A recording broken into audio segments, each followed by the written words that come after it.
बिस्मिल्लाहिर्रहमानिर्रहीम। अस्सलामुअलैकुम। उम्मीद करता हूँ आप सब लोग ठीक होंगे। आज की वीडियो पिछली वीडियो से लिंक है। इससे पिछली वीडियोस में हमने फाइनेंशियल अकाउंटिंग, जिसको हम अक्सर प्रिंसिपल्स ऑफ अकाउंटिंग भी कहते हैं, उसके चैप्टर 4 से रिलेटेड 4 से 5 वीडियोस मैंने बनाए। उसमें हमने 1 बाय 1 टॉपिक को डिस्कस किया था, तो उसके साथ हमने उस क्वेश्चन की प्रैक्टिस भी की थी। तो आज उस पूरे चैप्टर के तमाम टॉपिक्स की एक कम्प्रीहेंसिव एग्जाम्पल है जो हमने डिस्कस करनी है। इस चैप्टर में हमने डिस्कस किया था कि जर्नल होता क्या है, उसका पर्पज़ क्या है।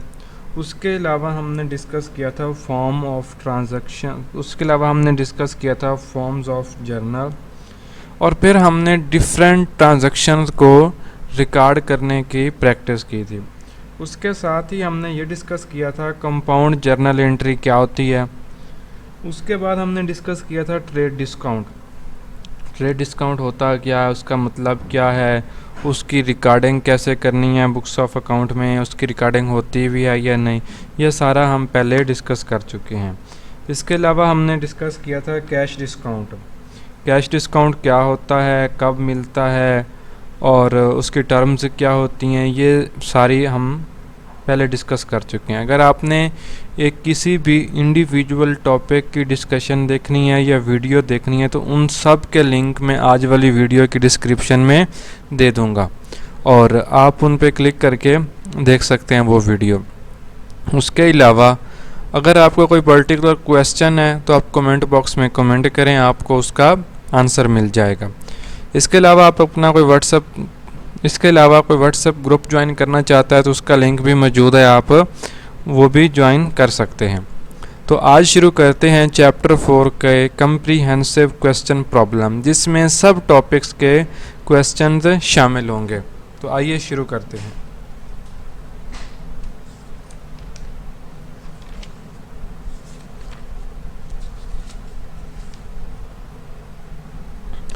जी, record the following transaction in general journal. ये जी ट्रांजैक्शंस हैं जिनकी हमने प्रैक्टिस करनी है जर्नल में। तो सबसे पहले हम उसका फॉर्मेट बनाते हैं। फॉर्मेट का हमें पता है कि सबसे पहला कॉलम आपका कॉलम होता है डेट का कॉलम, तो इसमें हम डेट लिख देते हैं। दूसरा कॉलम अक्सर देखें बुक्स में तो कहीं पे आपको डिस्क्रिप्शन मिल जाता है, कहीं पे डिटेल मिल जाता है, तो ज़्यादा मुनासिब है कि आप डिस्क्रिप्शन लिख दें, और अगर आप डिटेल भी लिख देते हैं तो वो गलत नहीं होता।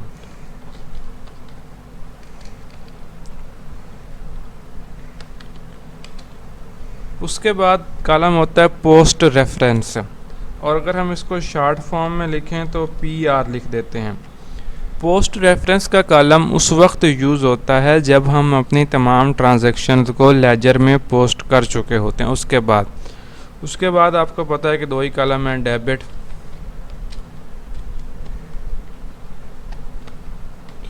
क्रेडिट। ये हमारे पास फॉर्मेट है। तो अब हम पहली ट्रांजैक्शन पढ़ते हैं।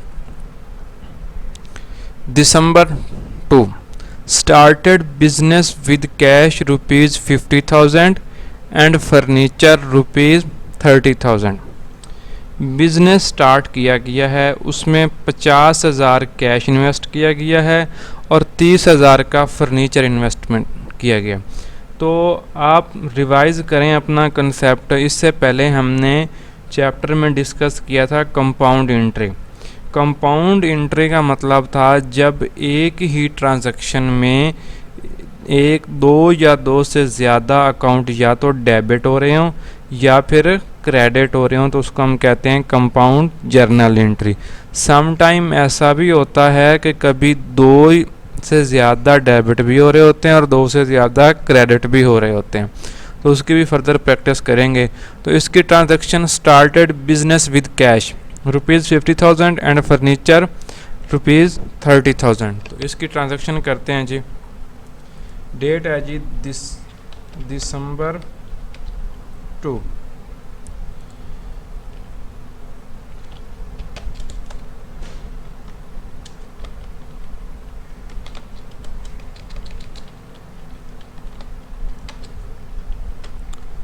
Cash debit, furniture debit, capital credit.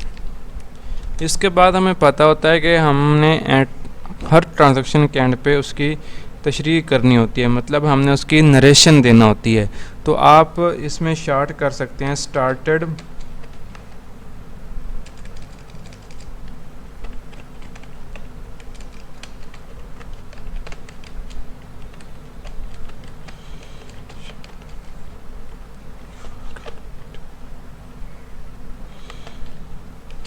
Started business with cash and furniture.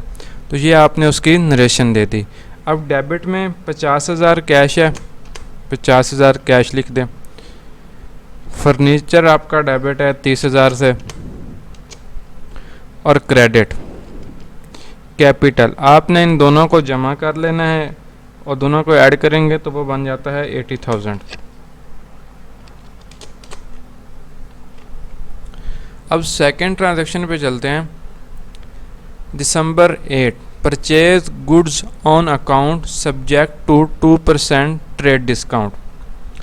एक तो यहाँ पे एक बात ये समझ लेनी है कि परचेज गुड्स ऑन अकाउंट, ये हम पहले भी डिस्कस कर चुके हैं। जब भी ऑन अकाउंट की बात होती है तो इसका मतलब होता है कि हमने वो प्रोडक्ट या वो जो मटेरियल परचेज किया है वो उधार पे किया है। तो जब एक तो आपने ये अपने जहन में बिठा लेना है कंसेप्ट के जब भी ऑन अकाउंट की बात आएगी तो वो ट्रांजैक्शन या वो परचेज जो है हमने उधार पे की है। सेकंड है सब्जेक्ट टू 2% ट्रेड डिस्काउंट। अब इस पूरी अमाउंट पर हमें 2% डिस्काउंट मिला है और वो डिस्काउंट है ट्रेड डिस्काउंट। और ट्रेड डिस्काउंट का आपको पता है कि वो बुक्स ऑफ अकाउंट में इंटर नहीं होता, तो उसकी एंट्री करते हैं।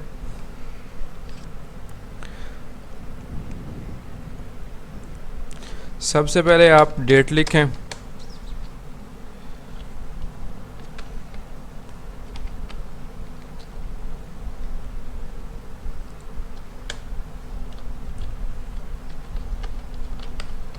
Purchases debit,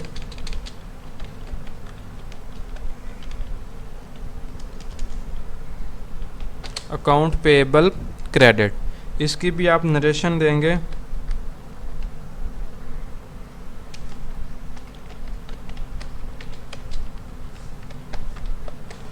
purchases on account कि आपने चीज़ें जो हैं उधार पे ख़रीदी हैं। कितने की ख़रीदी हैं जी? 20,000 की, लेकिन उनके ऊपर आपको 2% ट्रेड डिस्काउंट मिला है। तो डिस्काउंट करने का फार्मूला ये है कि आपके पास 20,000 अमाउंट है, 20,000 मल्टीप्लाई टू डिवाइडेड बाई 100। तो आप मालूम करेंगे तो आपको जो जवाब आएगा वो 400 रुपये आएगा, यानी कि 400। 20,000 मल्टीप्लाई टू डिवाइडेड बाई 100, तो आपकी जो अमाउंट है वो 400 रुपये। क्या करेंगे आप 20,000 में से उस 400 को आप लेस करें तो जवाब आपके पास आ जाएगा 19,600। अब इस अमाउंट को आपने डेबिट और क्रेडिट में लिखना है। परचेज डेबिट करेंगे 19,600 और सेम अमाउंट से आप करेंगे credit account payable 19,600। Next transaction करते हैं। जब December 12, sold merchandise on account ₹25,000, term began 220 and 30। अच्छा, अब पहली बात तो ये समझ लें कि ऑन अकाउंट जैसे हमने परचेज़ की थी तो परचेज़ में आ गया था ऑन अकाउंट, मतलब कि हमने वो चीज़ें उधार ख़रीदी थी। अब सोल्ड मर्चेंडाइज ऑन अकाउंट तो मतलब हमने वो मर्चेंडाइज उधार फ़रोख्त की हैं। अच्छा, कितने की हैं? 25,000 की हैं। और उसके साथ टर्म्स ये है 220 का मतलब है कि अगर कस्टमर 20 दिन के अंदर अंदर पेमेंट कर देता है तो उसको 2% डिस्काउंट मिल जाएगा। किस अमाउंट पर? 25,000 पर। अगर वो पेमेंट 20 दिन में नहीं करता, उसका नेक्स्ट टर्म है N30, तो फिर उसको 30 दिन के अंदर पैसे पे करना होंगे और वो पेमेंट उसको फुल करनी होगी 25,000। तो अब ट्रांजैक्शन इस टाइम हम फुल सही करेंगे जैसे पहले सेल की करते हैं। तो सबसे पहले डेट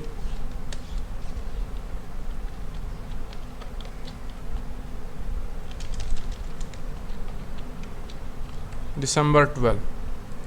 अच्छा, अगर तो हमें कैश मिलता सेल करते हुए तो हम लिखते कैश डेबिट और सेल क्रेडिट। अब हमें कैश मिला नहीं है और ऑन अकाउंट है तो हम कहेंगे ऑन अकाउंट का मतलब होता है account receivable.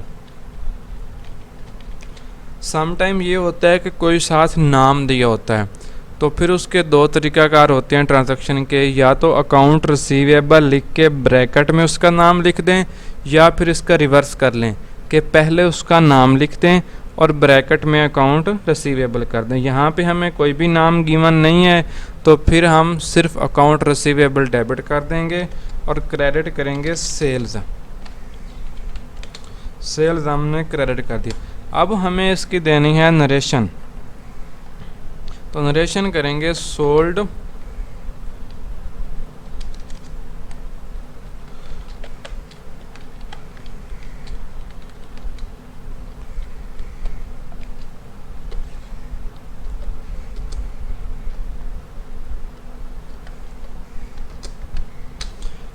Sold goods on account with terms 220 and 30। अब ये आप नरेशन देंगे। नरेशन देने के बाद सिंपल आपने 25,000 डेबिट और 25,000 ही क्रेडिट कर देंगे।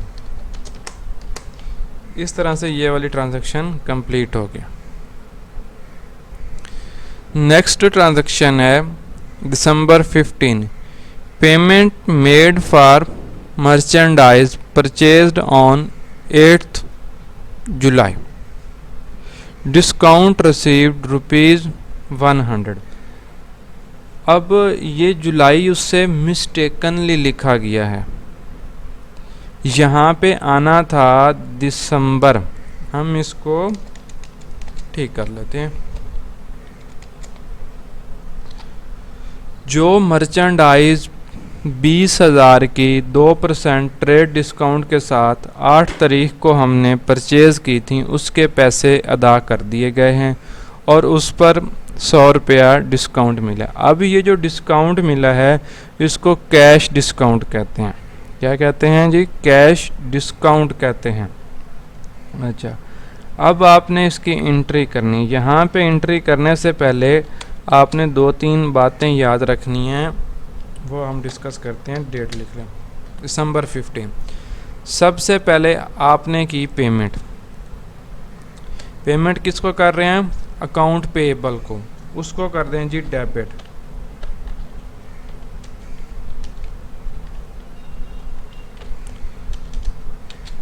समटाइम स्टूडेंट यहाँ पर ये गलती कर जाता है कि वो 20,000 जो सेल परचेज थी उसको एज इट इज़ लिख देता है, उसमें से सिर्फ 100 रुपीज़ लेस करता है, जबकि साथ में ही हमें 2% ट्रेड डिस्काउंट दिया गया था। तो हमने टोटल अमाउंट कितने लिखी थी, क्योंकि हमें पता है कि ट्रेड डिस्काउंट्स का हम यहाँ रिकॉर्ड नहीं करते बुक्स ऑफ अकाउंट्स में, तो 19,600 रुपये की हमें वो परचेज़ बनती थी। अब ये वाली पेमेंट हमने की है और उसमें से हमें 100 रुपया कैश डिस्काउंट मिला। वो क्यों मिला? क्योंकि हमने पैसे उसको शायद वक्त से पहले दे दिए हैं, यही वजह थी, उसने हमें डिस्काउंट दे दिया। तो अब अकाउंट पेएबल जो है ये आपका 19,600 से ही डेबिट होगा। अब यहाँ पे आएगा कैश।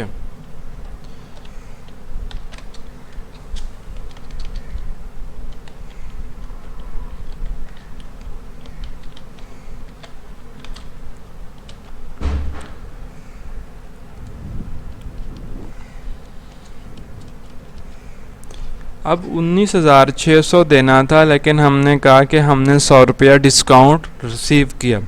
डिस्काउंट अगर हमने 100 रुपीज़ रिसीव किया है तो बाकी हमने कैश कितना दिया, तो 19,600 में से 100 रुपया आप लेस कर देंगे तो बाकी बचता है 19,500। ये वो कैश की अदायगी है जो हमने अकाउंट पेएबल को की है, जो परचेज हमने 8 दिसंबर को की थी। अब आप इसकी नरेशन दे सकते हैं पेमेंट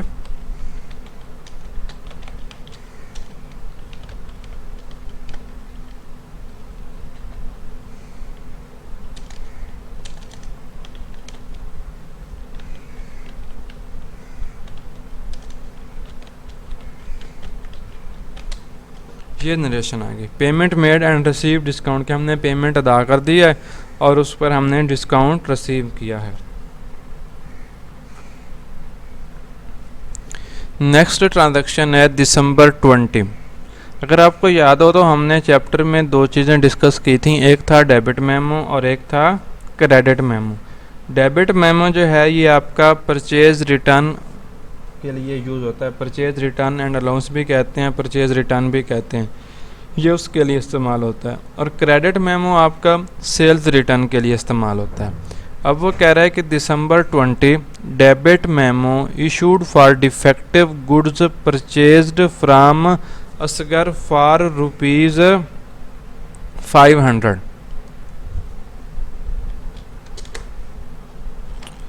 अब आपने एक डेबिट मेमो इशू कर दिया जी, किसको किया जी, डिफेक्टिव गुड्स थी उनके लिए। तो अब यहाँ पे आप नाम लिख सकते हैं अकाउंट पेएबल और उसके साथ ही हम उसका नाम भी लिख सकते हैं। तो इसकी डेट है जी दिसंबर 20।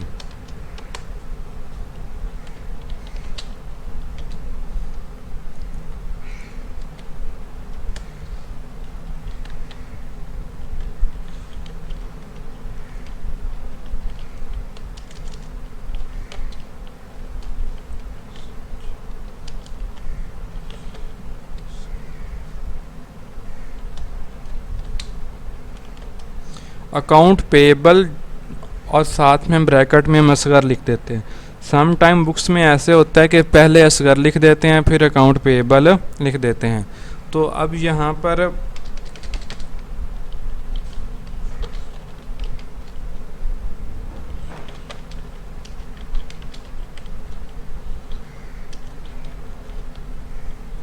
परचेज रिटर्न एंड अलाउंस, तो हमें पता है कि जब भी हम परचेज़ रिटर्न करते हैं तो उसकी एंट्री होती है या तो हम कैश डेबिट कर रहे होते हैं या फिर अकाउंट पेएबल डेबिट, और क्रेडिट हम करते हैं purchase return and allowance account.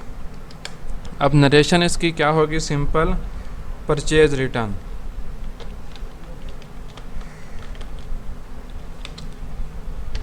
Purchase return and issue और डेबिट मेमो ये भी आप कर सकते हैं। तो आप सिंपल, अब अमाउंट आपके पास कितनी थी, 500, तो आप ये डेबिट और क्रेडिट में लिखते हैं। और ये याद रखना है कि हर ट्रांजैक्शन के लिए लाजमी है कि उसका डेबिट और क्रेडिट दोनों बराबर हो। अगर किसी भी ट्रांजैक्शन का डेबिट और क्रेडिट कॉलम बराबर नहीं है तो इसका मतलब है कि आपकी ट्रांजैक्शन जो है वो ठीक नहीं है। नेक्स्ट ट्रांजैक्शन है दिसंबर 24 की, credit memo issue to Sikandar for delay in goods sold ₹600। अच्छा, अब ये याद रखें कि जो आपको क्रेडिट मेमो जारी किया जाता है ना या डेबिट मेमो, वो किसी भी रीज़न पे होता है, या तो आपकी गुड्स डिफेक्टिव होती हैं या रिक्वायरमेंट के मुताबिक नहीं होती, या फिर डिले हो जाता है कि उसको चाहिए थी 20 दिसंबर को, आपने सेंड कर दी 24 दिसंबर को। अब उसके लिए यूज़लेस है, या जो उसको उसने ऑर्डर डिलीवर करना था वो वक्त पे नहीं कर सकता, तो अब उसके लिए वो कहता है कि यह गुड्स अपनी वापस लें, मुझे नहीं चाहिए, ठीक है। तो फिर उस पर क्या करता है सेलर या बायर, उसको कुछ रियायत कर देता है। तो उस वजह से ये आपको डिस्काउंट मिलता होता है परचेज़ रिटर्न एंड अलाउंस पे। इसकी एक वजह ये भी होती है। तो अब वो कह रहा है कि डिले, कि उसने जो गुड्स सेल की थी किसी को, वो उसको डिले से मिली। अब वो कहता है कि जी मुझे नहीं चाहिए, तो वो कहता है कि नहीं आप रख लें, आप इसको बाद में सेल कर लें किसी को, मैं आपको इसका थोड़ा सा जो लमसम डिस्काउंट कह लें वो कर देता हूँ। तो अब इसका आप क्या करेंगे, एंट्री सबसे पहले डेट लिखें,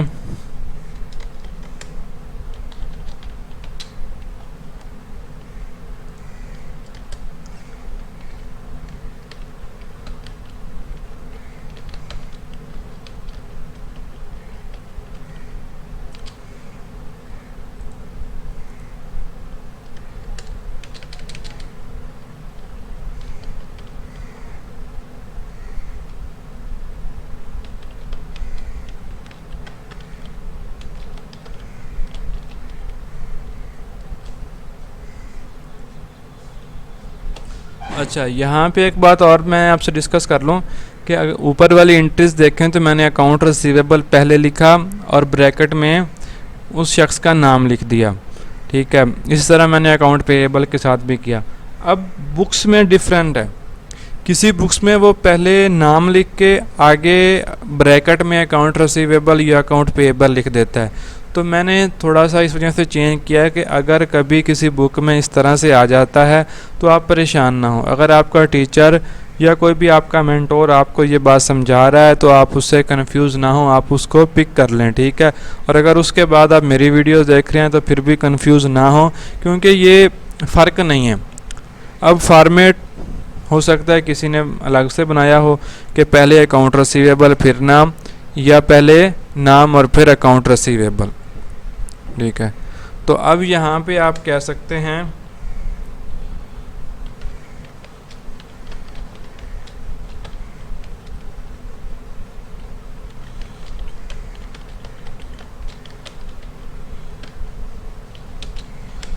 issued credit memo due to delay in goods, कि हमने क्रेडिट मेमो इशू किया है, उसकी रीज़न क्या थी कि हमने गुड्स जो हैं वो लेट सेंड की थी।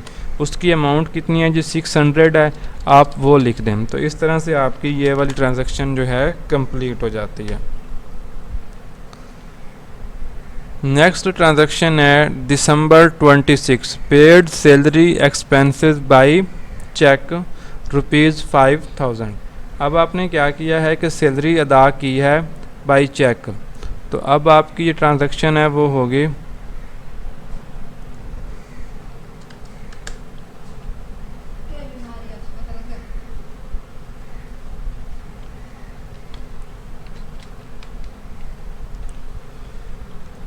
दिसंबर 26।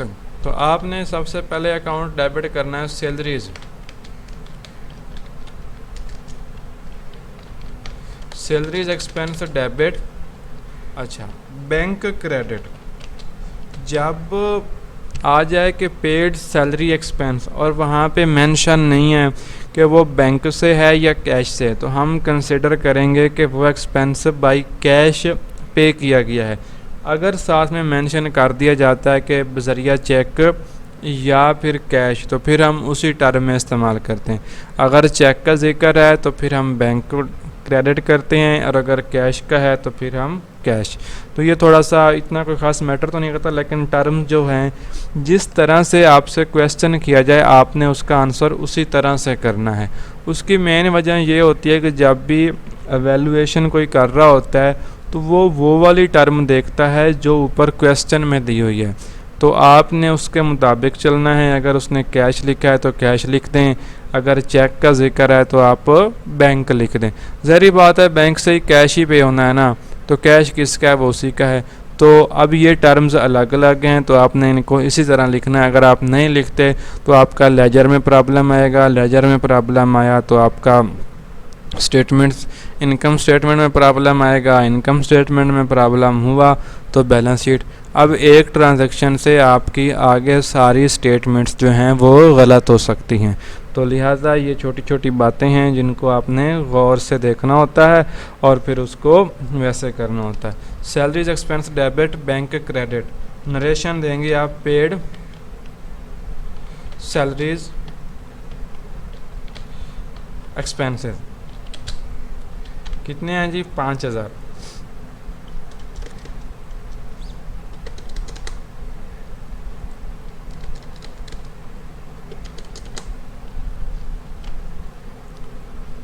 Next transaction December 30, proprietor withdraw for personal use goods ₹500 and cash ₹700। जो मालिक है बिज़नेस का उसने अपने ज़ाती इस्तेमाल के लिए 500 रुपये की गुड्स वो निकाल ली हैं और 700 रुपये कैश। पहले तो आपको ट्रांजैक्शन आनी चाहिए कि ड्राइंग की ट्रांजैक्शन क्या होती है। हमें पता होता है जी ड्राइंग एक्सपेंस डेबिट और मुतलका चीज़ जो होती है अकाउंट उसको हम क्रेडिट कर देते हैं। अब यहाँ पर क्या है, उसने दो चीज़ें गुड्स अगर वो गुड्स अपने ज़ाती इस्तेमाल के लिए निकालता है तो हम उसको कहते हैं परचेजेज, और कैश उसने निकाला है तो कैश हमारा एक पर्टिकुलर अकाउंट है, हम उसको क्रेडिट कर देते हैं। तो चलें दिसंबर 30 की ट्रांजैक्शन हम प्रैक्टिस करते हैं।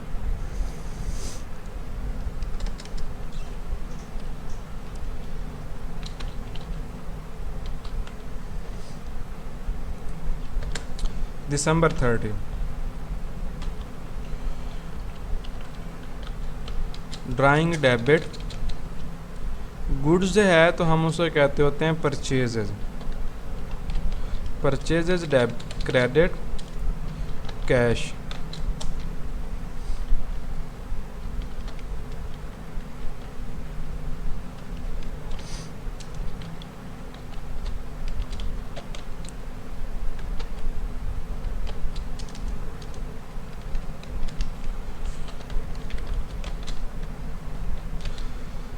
Owner withdraw goods and cash for personal use, के मालिक ने अपने ज़ाती इस्तेमाल के लिए गुड्स और कैश जो है वो विदड्रॉ कराया है।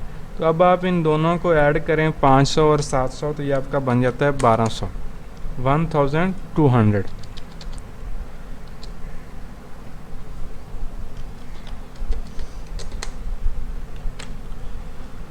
चलें जी, अब लास्ट ट्रांजैक्शन है दिसंबर 30, cash received from the goods sold on 12th instant. जो गुड्स हमने सेल की थी, कब की थी जी? दिसंबर 12, यानी कि 12 दिसंबर को जो गुड्स हमने फ़रोख्त की थी उनके पैसे हमें अब रिसीव हो गए। तो अब सबसे पहले आपने ट्रांजैक्शन रीड करनी है 12 दिसंबर वाली। 12 दिसंबर को हमने जो गुड्स सोल्ड की थी ऑन अकाउंट की थी, कितने की थी जी? 25,000 की। टर्म क्या था जी? 2% डिस्काउंट मिलेगा अगर वो 20 दिन के अंदर पेमेंट करता है। तो आप अब 12 दिसंबर से ऑनवर्ड अगर आप काउंटिंग करें 31 दिसंबर तक तो वो 20 दिन से कम बनता है। अब 20 दिन से कम है तो आपको 2% डिस्काउंट अलाउ करना पड़ेगा। तो अब आपने उसकी ट्रांजैक्शन करनी है। सेम वही डेट के कॉलम में सबसे पहले डेट लिखें जी, दिसंबर 31। अब आपने कैश रिसीव करना है। कैश रिसीव कैसे कर रहे हैं? 2% डिस्काउंट के साथ। अब कितना था जी? 25,000 था। 25,000 पे सबसे पहले आपने डिस्काउंट मालूम करना है। कैसे मालूम करना है? 25,000 को आप ज़रब करेंगे 2 से, करने के बाद आप उसको सिंपल 100 से डिवाइड कर देंगे तो वो बन जाता है आपका 500। तो 25,000 में से 500 को आप लेस करें तो बाकी अमाउंट बनती है 24,500। अब लेना आपने 25,000 था लेकिन आपको मिल कितना रहा है? 24,500। बाकी 500 क्या होगा? वो होगा डिस्काउंट अलाउड। डिस्काउंट अलाउड का मैंने आपको पहले बताया था जब हम स्पेसिफिक टॉपिक की प्रैक्टिस कर रहे थे कि डिस्काउंट अलाउड हमारा एक्सपेंस होता है। तो एक्सपेंस जो भी होता है हम उसको डेबिट करते हैं जब भी वो इंक्रीज़ होता है। तो अब हमारे पास ये कितना है जी? 500 रुपया। 24,500 और 25,000 का डिफरेंस निकालें तो भी 500 बनता है, या आप 25,000 का 2% निकाल लें वो भी आपका 500 बनता है।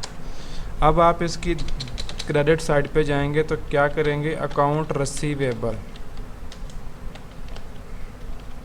अब अगर आप 12 तारीख वाली एंट्री देखें तो उसमें कोई नाम नहीं था, तो हम यहाँ पे सिंपल अकाउंट रिसीवेबल लिखेंगे, उसके साथ कोई नाम नहीं लिखेंगे। इस एंट्री में एक कंसेप्ट और भी आ गया है, कंपाउंड एंट्री वाला। देखें तो 2 अकाउंट्स डेबिट हो रहे हैं और एक क्रेडिट हो रहा है। तो अब इसकी नरेशन दे देते हैं, कैश रिसीव्ड